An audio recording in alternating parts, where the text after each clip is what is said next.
Farms. Welcome to Reflections this evening.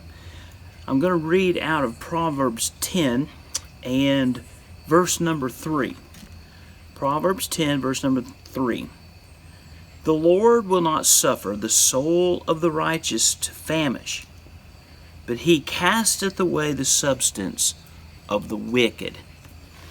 Now,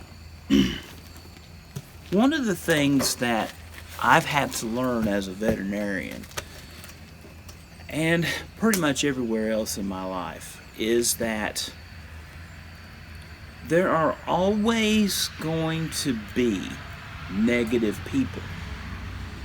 And a lot of times that negativity comes from things that they're dealing with in their life, or things that are from a selfish point of view or an immediate need.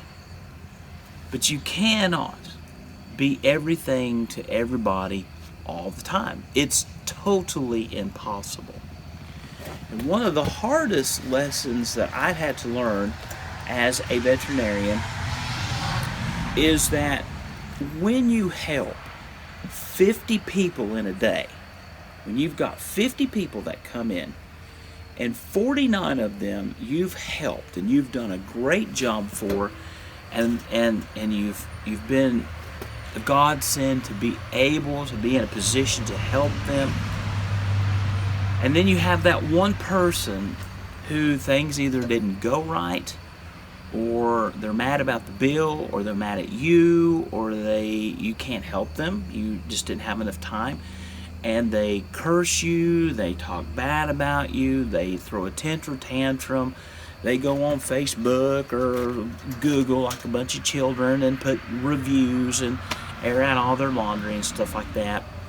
I don't let that bother me anymore. I used to. It used to drive me crazy in my younger days, but it just doesn't bother me anymore. And people ask me about it all the time. Don't you care about what this one said? And I really don't. I know that that is sometimes counterproductive to what we're taught and what the world expects of us. There's nothing wrong with listening to criticism, and there's nothing wrong to improving yourself. I absolutely believe in that.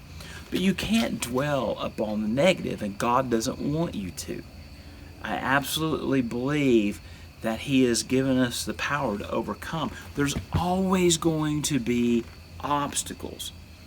But God blesses with His righteousness, and He casteth away those things that are foolish. He gives us good things to enjoy. And I have just thought so many times in my life and in my practice how I can change things. Well, the truth was I didn't need to change things as much as I needed to change me. And once I realized that my attitude was the problem, things got a lot better. So, our personalities are such that we like to absolutely dwell on the negative. We absolutely like to be put in that position and do things that, seemingly make it better. Or we like to class blame or get angry. But I'm telling you, you just have to let that stuff roll off your back like a duck. That's what, I know it's an old cliche, but man, it's just got to roll off your back. And you've got to concentrate on the things that you've been able to help and the things that you've been able to accomplish.